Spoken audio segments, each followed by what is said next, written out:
Call of Duty Modern Warfare 2 is, in hindsight, a very interesting anecdote in the now long-running Call of Duty series. The direct sequel to the industry-shaking Call of Duty 4 Modern Warfare ended up doubling down on a lot of what the first did. The set pieces were bigger and the stakes were higher as we follow the story of the elite Task Force 141 in a global conflict set in an era of modern warfare. Before I get started, I can't stress enough that Modern Warfare 2 is probably the most polished game from this era in the series. Call of Duty is massive and handled by multiple developers now, but back then this is where it was really getting started. The original Infinity Ward, the team behind Call of Duties 1, 2, and 4, this was the last game they'd put together before some questionable actions tore the team apart, and they were in their prime. I mention this because, honestly, Modern Warfare 2 has aged pretty well, and most of the issues it had with presentation were things people noticed when the game launched.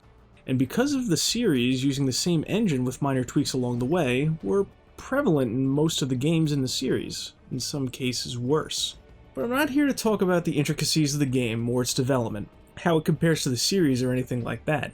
We won't even talk about the multiplayer, which doubled down just as much as the campaign did.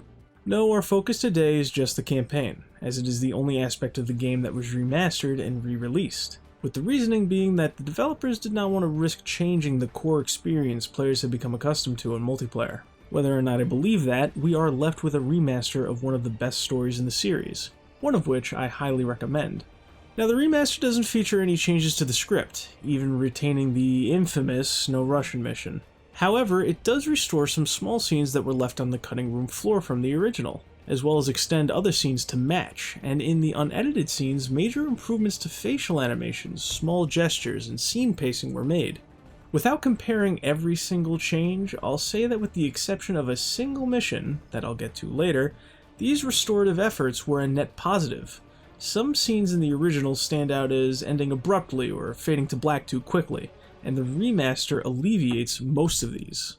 However, what we are going to be focusing on for this remaster is presentation, graphics, art style, and animation changes, to see if it does the game justice or falters in the task, or even falls somewhere in between.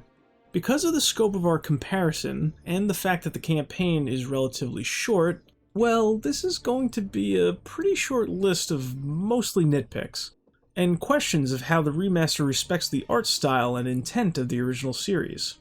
Before we start, there are two things to get out of the way. I touched on this before, but developers mentioned avoiding gameplay changes, and I think they did adequately enough. The only changes I noticed were some reload animation differences and additional animations when completing certain objectives or activating set pieces, which in the case of the latter I actually saw as an improvement, adding to immersion. The developers carefully remastered the sounds of the game too. While I'd prefer the sounds of the weapons be untouched, I will say that most of the changes are improvements, with even returning sounds coming in cleaner and with proper depth. There are a few unnecessary movie-like bass drops and player character noises thrown in that take away from subtlety, but most of the changes are for the better, like voices sounding more appropriate given their environment, and normally inaudible audio being boosted or added. This is it. We go in, grab prisoner 627, and get out. This is it. We go in, grab prisoner 627, and get out. There are a few weird line changes, where it sounds like they used a different take. It's good to have you back, old man. Roger that. It's good to have you back, old man. Roger that. I want those guys inside. What about them? I want those guys inside. What about them? But nothing drastically wrong, with the exception of a single mission, which, once again, I'll get to later. They also use Modern Warfare Remastered's menu sounds instead of Modern Warfare 2's, but obviously this is minuscule. And on the topic of Modern Warfare Remastered, scenes from that game were used in the game's opening credits, replacing ones from the original Call of Duty 4. If you were looking for some kind of drastic change or definitive deciding factor between the two versions, you aren't going to find it here. I'll say right now that despite the minor gripes I have with it, and one particular part, the remaster did a fine job putting a fresh coat of paint on a classic, and is a fine way to experience the title. So if you wanted a recommendation and nothing else, there it is. So first, let's go over some general changes. Something that should be noted is that, much like Modern Warfare Remastered, a lot of smaller actions are more emotive in the remaster. Now, what do I mean by that? Two things. One, the original Modern Warfare 2 and most of the games from the line of engines it was built on didn't really utilize unique animations for smaller actions. Picking up weapons, equipment, ammo, interacting with objectives, these things would just play out with minimal reaction from the player character. This changes with the remaster, with most of these same actions now playing out uninterruptible animations. Is this good or bad? Well, that depends on your taste. I think it's pretty split. The animations that interrupt gameplay? Mostly unnecessary, could do without them. But there aren't that many, and I understand what they were trying to do. Additional animations for interacting with objectives in the game world? They add, and they're over quickly. The animations added to set pieces and scripted events? They mostly improve the scenes. Like I said earlier, they add to the immersion, and are a welcome change given that the alternative was restricting your movement anyway. The ability to examine your weapon at any given time was also added to the remaster, letting you admire the new work done on these weapons. Now, secondly, character body and facial animations are drastically improved. Lips are more convincingly synced to dialogue, facial expressions are now taken into consideration, gestures correlate better with what characters say or don't say, and when in action, characters act more naturally and in a detailed fashion. It's an improvement across the board. Both scenes and mid-combat dialogue seem to have gotten this treatment, and the characters speaking these lines got improvements too. Models are more detailed and refined, fabric and hair now react to wind, and most of the character changes respect the original designs despite improved textures. The only standout being General Shepard, whose face seems to have very exaggerated features. The final change that is a major upgrade in all cases are the improvements to lighting and effects. Lighting you notice right away the second you start working your way through different environments. Buildings in particular, you are hit with the drastic difference in contrast immediately, with the way light bleeds through windows and the improvements to shadows. They also removed this weird reflective lighting effect from character models, which was one of the few glaring issues the original had. On the effects side, just about every one is improved. Smoke, heat waves, shadows, sparks, dust and dirt. All of it looks much better in the remaster, even if they laid it on a bit thick in some places, or in the case of particle effects, may have pulled back a bit too much. So, if textures, effects, lighting, animations, if all these are mostly improved, is there anything that went wrong? Well, kinda. While lighting and textures are hands down an improvement, how they are used is not always better. It seems that in some of the missions, small details and overall tone ended up being changed, almost as if to show off this new engine. Settings that had cloud cover, but weren't necessarily dark, are brightened up far beyond what was initially intended. For example, the mission The Only Easy Day Was Yesterday has a global lighting that fits early afternoon, despite the original showing an overcast early morning. Conversely, the very first mission, Same Shit Different Day, is darker than the original. The change in brightness and color of the sky means I'm less sold on the idea of this being a hot Middle Eastern desert. And even though the camp is now filled out with a little more action, I'd take small details and convincing setting over those any day. But this works both ways. A majority of the Ranger portion of the campaign takes place in suburbs and cities, during the evening and late night, and has plenty of fire in the environment, taking full advantage of the new lighting and improving established tone and setting. Later portions have you making your way through heavy darkness, illuminated only by burning buildings, lightning, and the occasional flare. These levels are the best looking levels in the game, and aside from the occasional overuse of smoke, have no major issues. These missions are the only standouts that look definitively better or worse, with the remaining missions being direct improvements graphically, with no major color issues. Basically, the remaster handles darkness and warm colors better than it handles daylight and cool colors, but doesn't look objectively bad and still presents well even if the original handles certain missions better. Now, up until this point, I've avoided talking about Endgame, the final mission. And, well, that's because it's probably the most divisive mission for changes. At least I think so. Unlike every other aspect of the game, for this mission I'm going to have to go over the whole thing, because this is the only mission, the ending in particular, that drastically jumps back and forth between improvements and questionable changes. And even if there aren't that many, it is the most heavily altered of all the missions in the game. So if you somehow haven't been spoiled yet, this is your warning. I'm going to walk through the entire mission and comment on all the changes I noticed, both large and small. I need to mention again that a lot of these will seem like nitpicks, but bear with me. So right at the start, Price is looking at us and shouting as opposed to already running ahead. That's fine and minor. We hop in the boat and drive out hunting General Shepard. And I've gotta say, the boat chase part of the level looks great. No major complaints there. Even if the colors of the original look a bit better, the tone of the level is holding up and is not nearly as bad as some of the other missions. The new but clean effects really help fill the screen for this climactic encounter without adding or changing the enemies. And aside from the water looking better overall, the rapids section is far more convincing. We catch up with Shepard, and this is where the changes really start. And they come at you rapidly.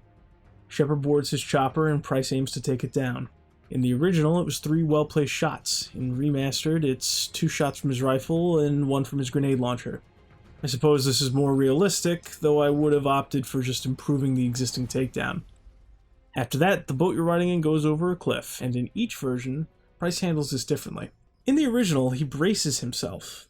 Reasonable, a plausible reaction. In Remastered, he hops off the boat and takes a diving stance. Now, if I had to choose between the two, I'd probably stick with the bracing, given that the water seems pretty shallow at a glance, but whatever, I guess it's not a big deal. It just stuck out, and Price is gone in the next scene regardless. When Soap comes to, his recovery is slightly more detailed in the remaster, and some added lines from Price about Shepard are added. We can't let Shepard escape! I think the lines are unnecessary, and the scene playing out with no spoken dialogue until the final confrontation was actually better.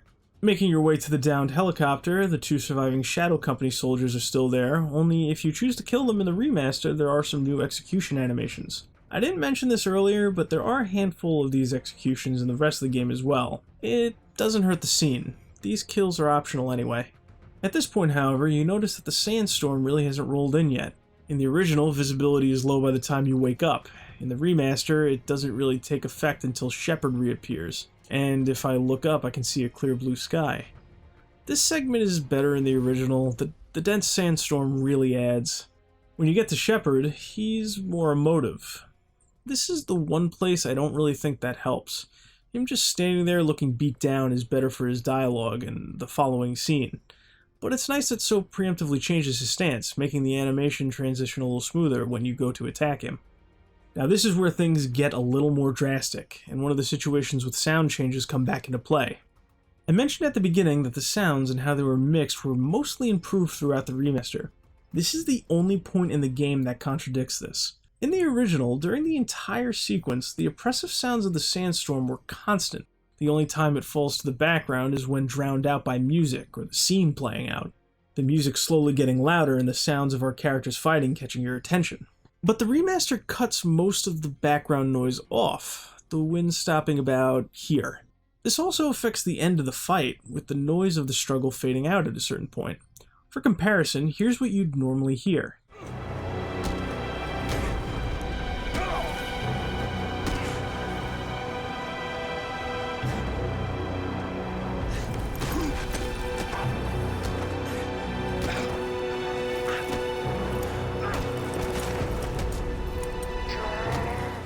Instead, we hear this.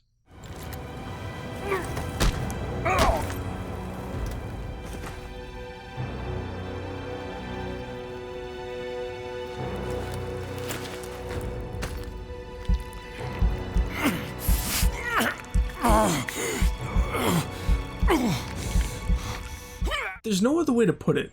The remaster is definitively worse for this scene. I don't know why the decision was made to remove most of the audio and even make the fight less visible, but it was a bad choice. But then, oh, what the hell? Now it feels like they're just screwing with me. Why?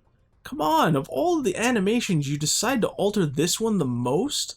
Why? How did they manage to drop the ball so hard right at the end? Not even the entire mission. The final segment of the game. I just don't get it. I know that nitpicking something like this is... I know how that sounds, but if you're gonna remaster the game, you may as well leave the little cool knife twirl animation before you kill the big bad guy. I mean, come on. I could do this. So anyway, Shepard's dead. Price wakes up and tends to soap. Animations are a little different, back to inoffensive. Price's hat fell off during the fight in the remaster, and he picks it back up. It's a fine, small detail. And then, to top it all off, Nikolai shows up, and he looks different. And for some reason, for this mission exclusively, his lines have been re-recorded by a different actor. I thought I told you this was a one-way trip. Looks like it still is. They'll be looking for us, you know. I thought I told you this was a one-way trip. Looks like it still is. They'll be looking for us, you know. Not sure what the hell happened here. I bet there's some kind of story, or maybe they just stopped caring at this point. And at the very end, the music cue for the credits plays at the wrong time. Nikolai, we gotta get Soap out of here. Duh. I know a place.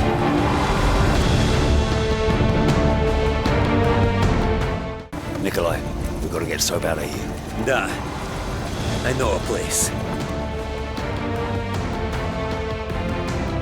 Man, that's pretty impressive. Up until this point, the remaster delicately managed to handle the source material very well. Most of my issues with it being personal preference, and that's bound to happen with any remaster. But I can say confidently that the finale was handled much better in the original. The only leg up the remaster has being the color and lighting for the very last scene. Afterwards, you unlock the museum, and I think it looks nicer. There's also some concept art hung up that wasn't there before, filling up the rooms with more content to view. I noticed that some of the animations cut off a bit earlier than in the original, but this is all bonus anyway, so there's no real loss. And that's Modern Warfare 2 Campaign Remastered. A mostly faithful remaster that loses its way with some atmospheric changes, but as I got out of the way at the very beginning, I'd still recommend the remaster as a means to play. Sure, the ending is superior in the original, but there's enough trading of blows back and forth that the complete package remains whole, and the quality of the story is not affected by the missing points at the end. I'm happy enough with it, even if I would have preferred multiplayer or even Spec Ops to return. Yeah, Spec Ops, those bonus missions, including cooperative missions that weren't included. But I get it, it says right there, Campaign Remastered. And like I said, it does a fine job retelling a story that I'd recommend. That's all there is to it.